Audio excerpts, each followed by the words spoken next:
Hi guys, welcome back to my channel and welcome to today's tutorial video. Today's video I'm going to show you how you can draw a really detailed dog nose like the one that I've drawn here. So let's get straight into this tutorial, and one of the first things that I do is map out the nostrils. So I like to map these in first because I feel that by adding in those really dark tones of the nostrils you can kind of better understand the tones and the values within the rest of the nose, so you can really judge those darks and those highlights a lot better. So to add those nostrils in, all I do is just use a really sharp dark pencil. I like to use the Polychromos Dark Sepia for this, and all I do is just gently outline and get the general shape of each nostril in place, and then I go in and add a shading layer. Once I'm happy with the shape and added that first shading layer, then I can go in and really darken it up, so then I add further pressure and further layers to the nostril. Once those nostrils are mapped in and you've got those initial dark layers down, then I like to work on the bottom part of the nose, and I like to work from left to right. So what I do is I do the bottom left hand side first. So often underneath the nostrils you'll find that you've got all of this sort of glistening, wet, sort of really shiny area, and that's the bit that I really like to add first. So to do that, all I do is just add a couple of base layers using some really light grey pencils, and when I'm adding my base layers I'm not working in any particular direction like I would with fur. Instead what I'm doing is using really small circular motions. I'm going back and forth, so using just a sort of general shading stroke with my pencil and using really light pressure. It's really important that you do use light pressure throughout all of your layers, so I'm just using light pressure, sharp pencil and using small circular motions to fill in the layer. So I like to build up my colours from light to dark as well, so I go in with the light greys and then I slowly build up the grey tones, so I gradually get darker and I move towards adding some dark sepia down. Once I've got those base layers and I'm slowly building up those grey tones, I like to just sort of map in all of the dark areas as well. So when I'm building up those darker colours, I tend to map in the darker areas first. So I really pay attention to my reference photo. I see where there's some really dark crevices and some dark patches or some like dark texture on the nose, and I start to add that in first with those darker colours. So slowly build up those darker areas first. Throughout the whole process of doing the nose, because it's really nice and smooth and glistening in these sort of really highlighted areas, I like to burnish every now and then, so I like to use the Caran d'Ache Luminance white pencil, and I just use that in exactly the same way and just sort of blend all of the colours together every now and then just by glazing that white pencil over the top. To add a little bit of dimension to the highlight in the nose, I like to add a blue colour, and the colour which I used for this one was actually a Payne's Grey 30%. It's not a blue per se, but it has a blue tone, and that's what I like to add to the highlights. I feel like it just gives it a little bit of extra dimension and it really makes it look really nice and shiny. So on that little highlighted area, all I've done is just mapped out those darker areas with my darker colours first, then I've gone in and blended with the white pencil and then slowly glazed over some colours over the top. So I've used that Payne's Grey 30% and then slowly built up some of the darker greys in those darker toned areas. Once I've done that highlighted area directly underneath the nostril, I then go back in and sort of darken up the nostril a little bit more, because I tend to find that when you're adding darker colours around initial dark areas, it kind of lightens them up a little bit. So it's always a good idea to just look over your drawing and redefine any dark areas and darken them up if necessary. So once I've darkened up that nostril, it's then time to work a little bit more of the nose, and I like to move towards the centre. So all I've done there is done exactly the same thing with my base layers. I've used the really light pencils to begin with and created a base layer using really small circular motions with the pencil, going back and forth, just trying to get a really nice even layer of colour across there. And then once I've got that base layer down, I start to add in all of this texture. So if you look in depth at dog noses, you'll find you've got this really sort of bobbly texture and you've got these really dark crevices. So I like to add all of that in. So one of the main dark crevices in the nose is the long central line that runs through the middle, and that's often really dark. So I like to add that with a really sharp dark sepia pencil, just going the full length of it, and then just gently shade it into the surrounding areas. So off to the left hand side, I just gently shade some dark sepia into those base layers just to sort of blend it together. I then go in with the sharp dark sepia once more and I start to add these crevice lines. So I just look at the reference photo, I see which direction the lines are going in, what kind of sort of wiggly shapes they're making, and then just map that out onto the drawing.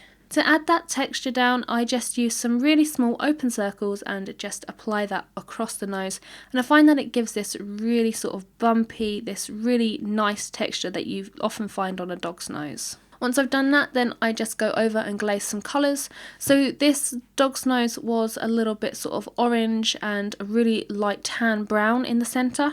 So to add that tone down, I just used some Beaster and some burnt ochre from the Polychromos. Once I've done the bottom half of the nose, I like to work onto the top of the nose, and I use exactly the same methods as what I've done for the bottom half of the nose.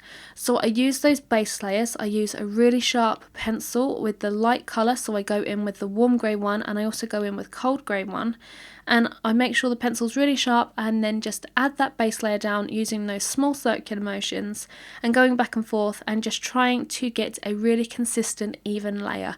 That's really important when you're drawing a nose, that everything is really nice and smooth and the colour and tone is quite consistent. Because you're not adding fur and you're not making fur lines, you need to make sure that everything is really nice and smooth. So by making sure that your pencils are sharp, that your tone across your layer is nice and even, you'll end up with a really nice result. Once I've got those base layers in, then I like to go in and add the texture. So I just use small open circles and just fill the whole area of where I've added that base layer. And then I like to go in with a sharp dark sepia pencil and add all of those crevice lines again. So again, I pay attention to my reference photo. I see where those darkest parts and those darkest lines are, and then I add that down with my sharp dark sepia pencil. I often go around these small open circles as well, as I feel that it creates a more natural look.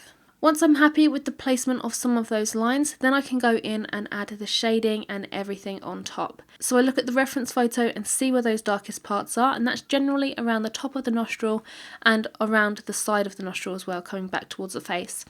I tend to add a lot of shading down there, just using various tones. So for this one I use some mainly dark sepia, and I also use some walnut brown, and again I use that burnt umber as well.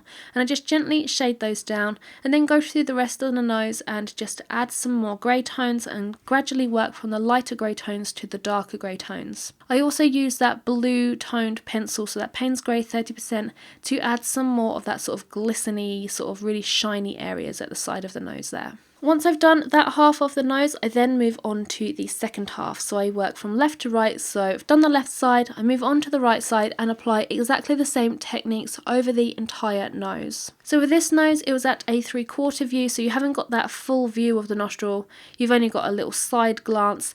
And on this side, what I did was just added a little bit more shading around that nostril, just to sort of make sure that it looked realistic with the angle. I looked at the light direction on the reference photo and made sure that I applied the correct shadows on that right hand side of the nose. So I made sure that it was really dark around that nostril area, and then the sort of nostril curve you can see on that right hand side, I made sure that that was really sharp and precise, because that really sort of creates that angle on that nose. Once I was happy with the nostrils and all the shading around there, I then added the texture, and again just followed the same steps as what I did for the left hand side. I just added those base layers down, made sure I had a nice smooth consistent layer, and then I added in those small open circles, filled in some of the sort of crevices that I could see within the nose, and then shaded over with my other pencil. So again, working from light to dark, using those really light toned greys, and then slowly moving up towards the dark sepia and glazing over with some of the Beaster and the burnt ochre as well to match the left hand side of the nose there. The highlight on the right hand side I added a lot more blue tone to, because the light was directly hitting the nose there. So I just made sure that I went in with a lot more of the Payne's Grey 30%, and I made sure to darken around the nostrils, as I said before, because this was a 3/4 view and that nostril on the right hand side was in a bit more shadow. I just made sure that all of the shadows and the lights were accurate according to the reference photo. Once I had completed all of the layers and texture across the nose, I just took a step back and looked at it as a whole and made any adjustments where necessary. So one of the last few adjustments which I made were just to darken the nostrils a little bit more. As I said, when you add other colours and areas around those darker areas, they tend to become a little bit lighter, so we just had to go in and just touch in those darker areas a little bit more. I just redefined the middle line a little bit as well, and then just made sure that all of those really dark crevice areas and the shadows around the nostrils were absolutely 100% spot on.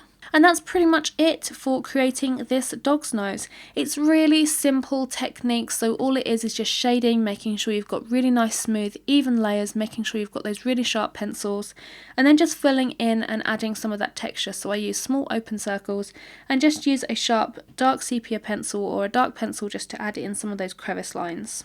If you want a more in-depth version of this, then there is a 2-hour real-time version available on Patreon, and you can follow along with me. I've provided the line art, the reference, and the 2-hour video so you can follow along and create this really detailed, realistic dog nose. So if you're interested in that, then head on over to my Patreon page. The link is in the description.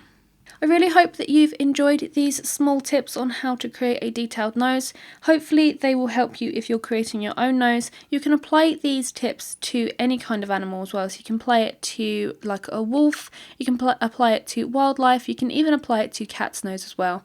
And I will be doing a more in-depth version of a cat's nose in the future, so make sure that you watch out for that. If you like this video, then make sure you give it a thumbs up. And if you're new around here and you like this, then make sure that you hit that subscribe button and tick that bell icon so you can be notified of all of my future tutorials. I release a new drawing tutorial every single Friday, so make sure you hit that subscribe button and tick that bell icon so you don't miss those. But anyway guys, I will see you in my next video. Bye!